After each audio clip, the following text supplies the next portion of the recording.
Want to build a thriving business while making a much bigger impact in the world by becoming known as an influential voice in your industry?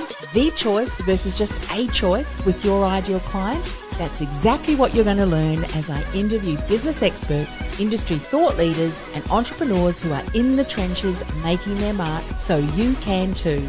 This is the award-winning podcast, The Ambitious Entrepreneur Show, and I'm your host, Anne-Marie Cross.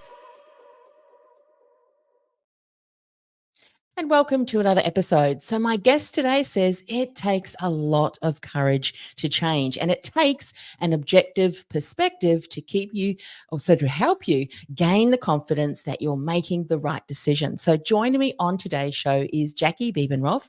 Jackie, she is an award-winning positioning expert and agency founder who draws from 2 decades of experience as a brand strategist and entrepreneur to help visionary leaders achieve transformation inside their businesses and beyond. Now, Jackie has shaped some of the nation's leading brands, and she is from the US, but all of the things that she's going to talk about today is certainly relevant for us here in Australia and the world, if you are in business in different locations. Now, using her own productive distancing techniques for brand strategy, she helps businesses to evolve and define their true purpose, the why, so that they can march forward with unwavering clarity and confidence. Now, on today's show, Jackie is going to share more about how we can learn to identify some blind spots in your branding strategy. Do you have some blind spots? If you're not even sure what they are, you need to listen to the show. She's also going to help us to uncover the stories that you hold. And I know that this is a really stumbling block for many businesses. It's quite difficult for them to clarify. She's also going to share some tips for guiding your business through the decision to rebrand and discover reasons why the journey is worth it, and so much more. Welcome to the show, Jackie. Thank you so much for having me. This is probably one of my favorite topics, so we can certainly geek out on this. But what would you say are some of the reasons with the clients and other businesses that are going through a rebrand? What are some of the reasons why a business would want to go through a rebrand? There's many different reasons. For small and mid-sized businesses, I would say that some of them come to us because they feel like their brand is dated and they want to become more modern and relevant to maybe a younger audience demo or something like that. There's also succession that happens. We work with a lot of family-based businesses who are looking to capture the legacy of the founding owner and then transfer into the vision of the younger generation. There's mergers and acquisitions. Certainly, if you add a new service line, whether that's through an acquisition or just an organic new service line, you're going to want to consider your messaging, and you might want to consider how your brand structure can support that. So those are just a few of the more common ones. But quite honestly, if you're just feeling like your brand doesn't fit you anymore, it's probably time to take a closer look at your website and say, what can I do to improve that? Yeah, fantastic. There was something in a sentence that you mentioned, and I thought, let's just unpack that a little bit before we dive into the other insights you want to share today. You talked about brand strategy, and then messaging. I would love for you to define, if you would, what branding means to you. And it may incorporate some of those elements. The reason why is so often there is a misconception to certain topics and so forth. And so we want to make sure that people are on the same page when it comes to branding, because when you ask a number of different businesses, they each come up with different responses, but we want to make sure that we are clear in what actually is branding. Is it different from our messaging? Is it integrated? What would you say? Well, the true definition of brand, from my perspective, is the impression that your company experience leaves in the mind of your audience or buyer. You know, you can think of any popular brand, Coca-Cola, for example. What's the first word that comes to mind, right? So that in and of itself is branding. And so the components of branding are often a visual identity, which is how you look and present yourself to the world, and your verbal identity or your messaging and how you express your voice to the world. So as a brand agency, we work on those components, and then we help our clients further demonstrate that through a brand experience. And it's really exciting work because it's both emotional and also very rational at the same time. Yes, I love the way that you've described that, because if you don't have clarity on the emotional aspects of things, it's very hard to exude that. I'll use the word exude, express that then in your visual elements. One more question, because again, there's a lot of people who would be saying, if there are smaller businesses, well, we don't have the budget or the income capital as, say, Coca-Cola. How important is it for us to brand our businesses and have this brand identity? And what is your thought also on a personal brand if the business owner is very much the brand face of the business? What would you give some insights around that? How important is personal branding when it comes to brand identity if the business is, say, a solo entrepreneur? I believe that that is a decision that is made in conjunction with the business owner's exit plan. So if you have an exit plan where you want to sell the business in the very near future, 5 to 10 years, you might not want to connect the equity of your brand with your person. Because if you're looking to extract your person from the business, it's going to lose value when you leave, right? Yes. So that is one option to consider when you're thinking about that. The other one is, do you have something to say? Do you stand for something inside your brand? And it took me a while to come to this conclusion. I mean, I'm a brand expert, and I thought for years about a personal brand before I actually launched one.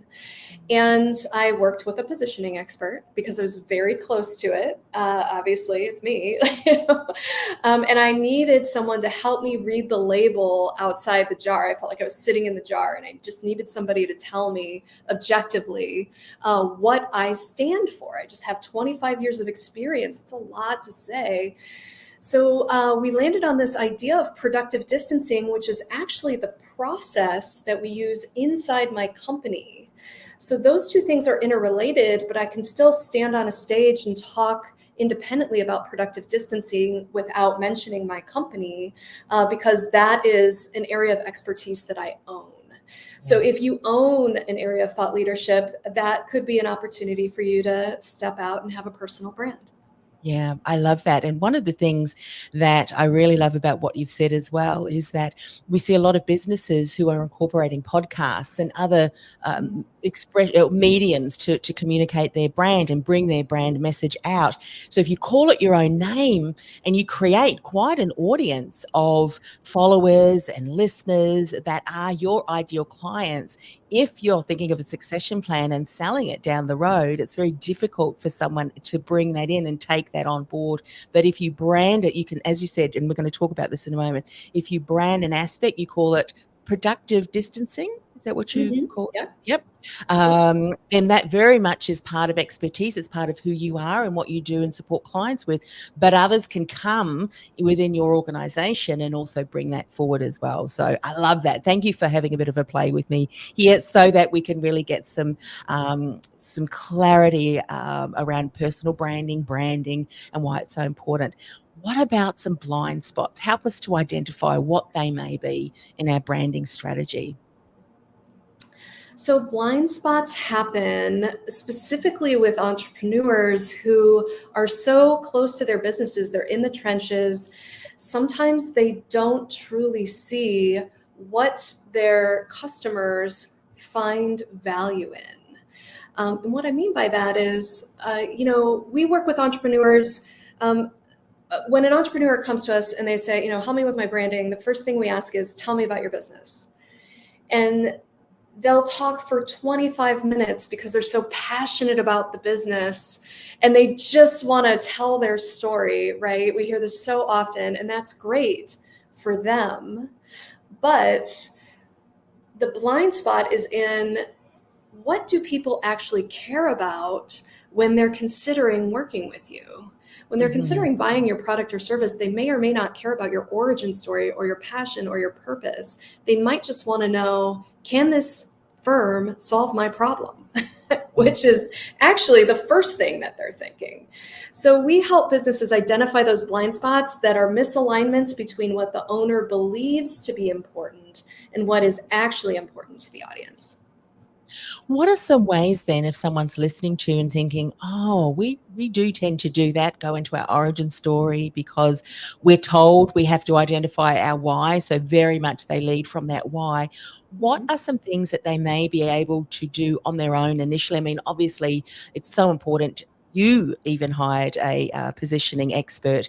It's difficult to see, but what are some things that you encourage people to do to start looking then at, well, how can we find out what our audience and what what's important to them so that we can start to really change our message to really answer the questions that our audience and potential clients looking for? What are some steps to take?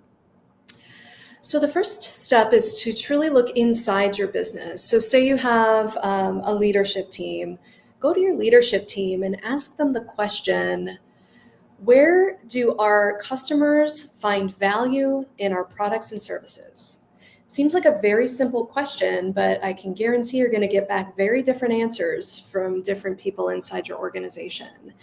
So you start by looking inside the company because you want to make sure that you're aligning with what the people inside the company believe to be true. Then you can take that information and maybe choose the top 5 value statements. You can conduct a survey with your customers and simply ask them. You can ask them in the way of ask them the same question, or you can have them rank the value propositions that you've already defined.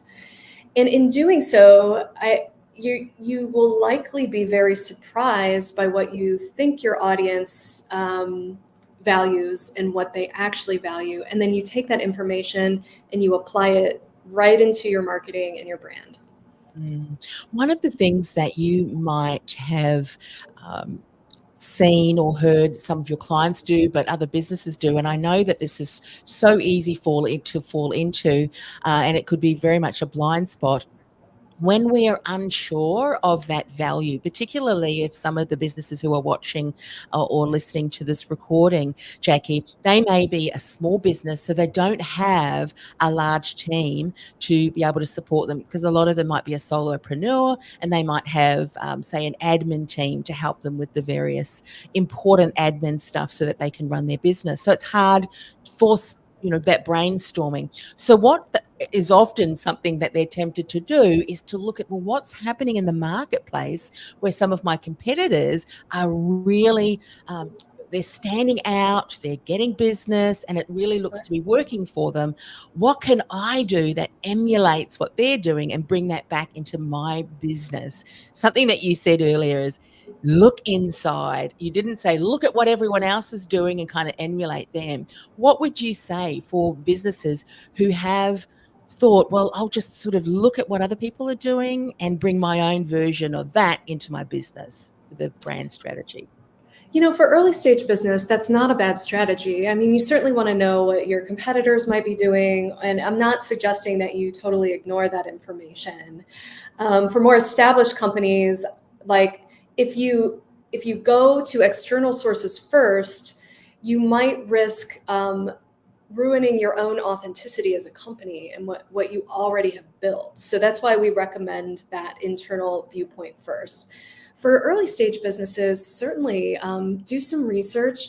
One cool exercise that we really like to do is we create word clouds from different competitive sites. And when you do that, you can really see where they're weighting their messaging. And then if you already have a website, you can run a cloud on your website and see where your messaging is different. So you can look at industry through that lens of messaging, and it's very interesting and it can be very informative. Yeah. And you may actually see that there is a clear way that they are communicating and bringing forward their brand, expressing their brand. And how you can be quite unique, because you can still be speaking about the same thing, but the way in which you're bringing that forward is quite unique to you, and you may resonate with your ideal clients more in that way. So love that. Are there any other blind spots or ways to identify potential blind spots? Because you're talking about, is your message even aligned? Are you answering and sharing the right information to get that potential customer to realize, oh, that business can support me? Are there any other ways to identify other blind spots? Yeah, so we haven't really touched on the visual component of branding, so I'll just talk a bit about that. Quite often, um, people won't tell you if your visual identity isn't serving them. I mean, they're not going to be like, your baby's ugly, right? And so you really have to be your own critic in that. And I think the first part of that is really determining your personality as a brand. So answer the question, if your brand were a person, how would you describe, him, her, they, right? So the answer to that question, you'll have a set of characteristics. Maybe you can, emulate a character in a movie or a movie star or something, just so you can sort of picture that person in your head. Now, look at your website, look at your logo, and think, like, would that appeal to that type of person? And if the answer is no, you might want to consider, maybe doing a little refresh. You don't have to toss your logo out the window and start new. There are things you can do to create more sophistication, more legibility, and more vibrancy, to make it more modern and appropriate for that character, Yes. that don't require a large agency investment either. So Yeah. so that's a great little test to kind of like just take a moment and try to see your brand for what it is. Yeah, fantastic. I'm going to ask a question, and the answer is one of those, well, it depends. How long is a piece of string? But typically for a rebrand strategy, what is there a time in limit involved? Do you say typically it will take between X and X amount of time to really fully and deeply get that clarity process? Is there kind of a standard time that you find is a good time to really dedicate to this? I assign it to two variables. Number one is the size and like the stage of the business. So earlier stage businesses, the time doesn't require, a whole like, discovery, and like there's a lot that goes into that component of that. Also, the stakes are lower. With larger businesses, they have a lot more to lose financially and if like something goes awry. So they tend to take more time and want more data in the process to make those decisions. So that's number one, the life stage of the business. Smaller businesses, maybe 6 to 8 weeks, perhaps, if you have a very ambitious agency working with you or a freelancer. Mid-sized businesses, you want to count on, 2 to 4 or 5 months, perhaps, depending on the amount of input that you want. And that is the second variable. Who is on your decision-making committee, and what type of external input do you want to make these types of decisions? And that will extend. We work with the world's largest food manufacturer and do some of their branding work, and they can take up to like a year. Yeah. And just because there's so many layers of approvals and there's just so much to think about. Yeah. I had a conversation with a business who was involved, a consultancy who was involved in sales, and sales and marketing, but primarily is your marketing blocking, your ability, your company to sell. And they recognized that it was so important for sales division to talk with the marketing division, because what would often happen was marketing would blame sales and sales would blame marketing. So I would imagine that if you are a mid and you've got both departments, there are key people that, because you can't involve all of the company, of course, but some key leaders within different company divisions. And I would say getting teams or people from marketing and sales so that you're both on the same page. It's very important, isn't it?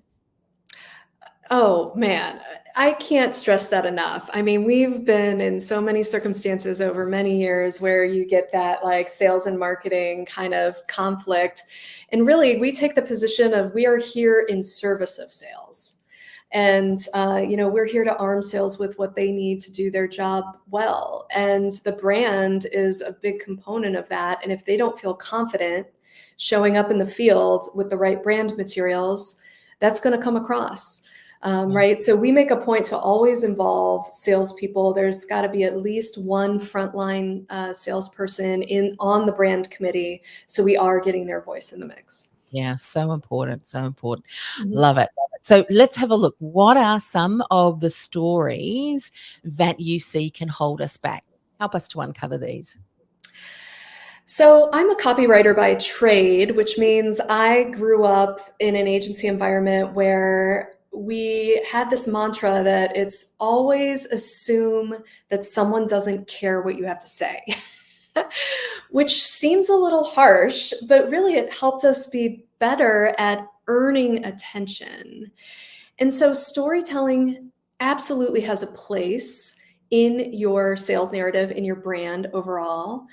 But there typically, especially in service businesses, there are studies that show this, that when someone comes in, the mindset and the journey goes like this: can you solve my problem? How are you different than the competition or better? And, what is the end result of my investment, right? That is the story. So if someone gets to your website and you're leading with like, hello, my name's Jackie Bebenroth and I love marketing, like I am in that moment, I've lost them because I haven't communicated that I can solve their problem. So you should be really service and product forward so that what they think they want to buy is present from first impression. You've got their attention now. Now's the time to follow up with stories, purpose, passion, all that stuff. But if you can't connect those dots at the top in the first impression, it's not going to work. Yeah. Love that example. That example, I think, is also very much relevant if you're speaking to organizations that could be your ideal client. I'll give you an example. My daughter and I, she's also in business, went and we listened to a speaker, and she started off with this story. And it was interesting because my daughter said to me at the end, she said, oh, that speaker was going all over the place because she hadn't provided that context of what's in it for me. My daughter just right from the beginning lost interest because she's very, very driven. And it's like I've got a certain attention span, and if it's relevant, then I'll listen. But why is it relevant to me? And it didn't take. It was interesting till halfway in that she tied it all together. And I thought if she had done that early on, and then, as you said, expanded a little bit, she would have brought everybody along, particularly those people who need, why should I be listening to you? What's relevant for me? So Right. that's so very important. Let's have a look at some tips to guide us through decision making when it comes to rebranding and discovering reasons why the journey is worth it. Because we did say it's going to take a little bit of time, but I would assume that when we have the right brand, the right identity, it's really making a mark. People are starting to resonate with it and come and just engage with all of the different pieces of content we're sharing. It's well worth it. So help us to what are some tips and insights? So let's see. I believe that a brand can open the door to new revenue that you're not even seeing yet because maybe your business is so focused on this transaction, this short-term transaction, that because you're positioned to sell that product or that service, you might be missing out on all this other stuff that could be with a more transformational brand position.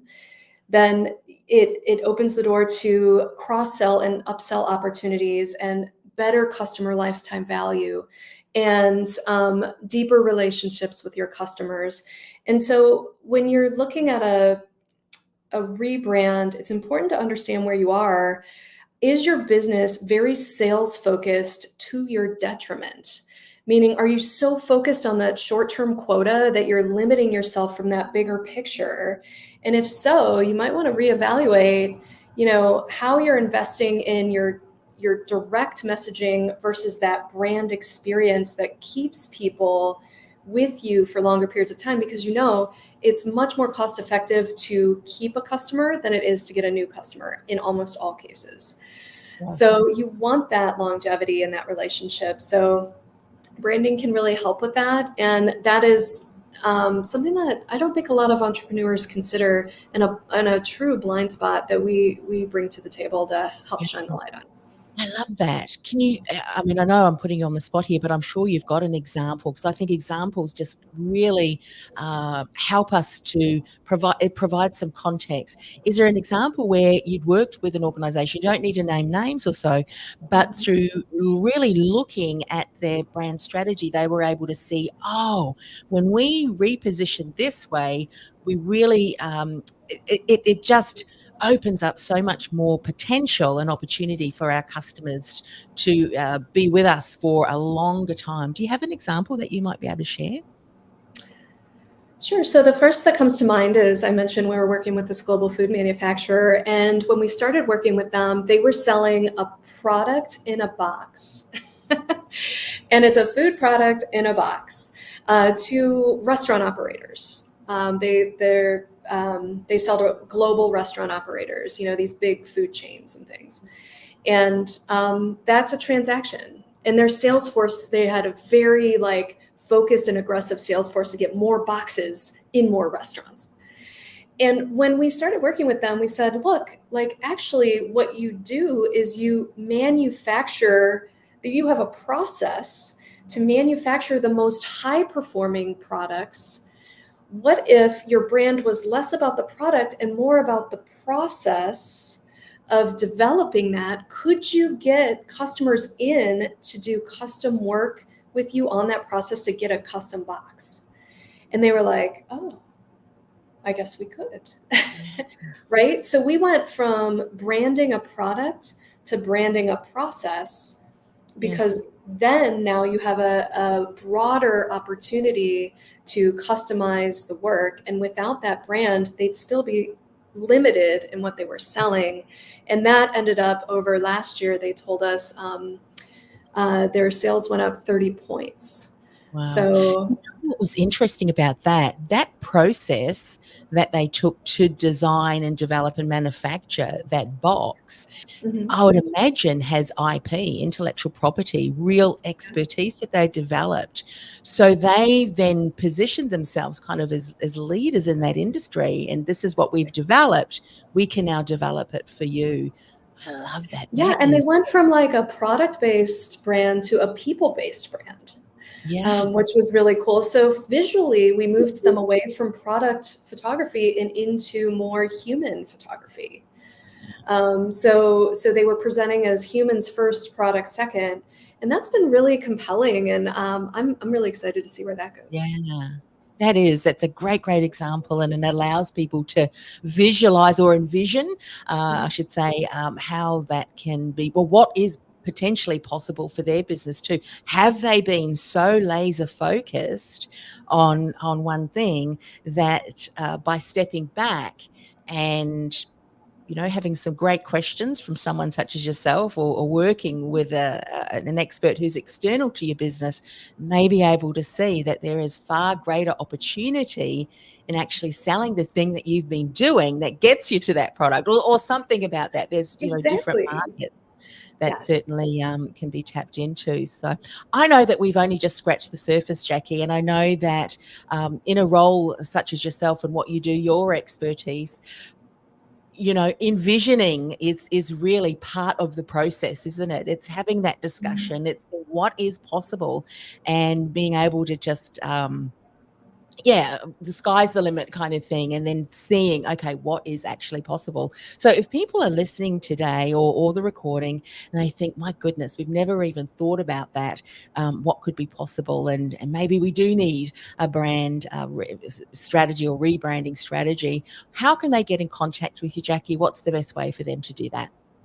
Certainly, well, you can check out my website at jackiebebenroth.com. That's my personal site. My agency is Muse, and you can see us at museheadquarters.com, Muse Headquarters on Instagram. And I love talking to people about this, obviously. So I'm totally open to providing free 2 cents, and if anybody would like a free 15-minute consultation, I'm happy to open the door and talk. Fantastic. Well, look, thanks so much for coming on the show. It's been an absolute delight. It's been a pleasure. Thank you.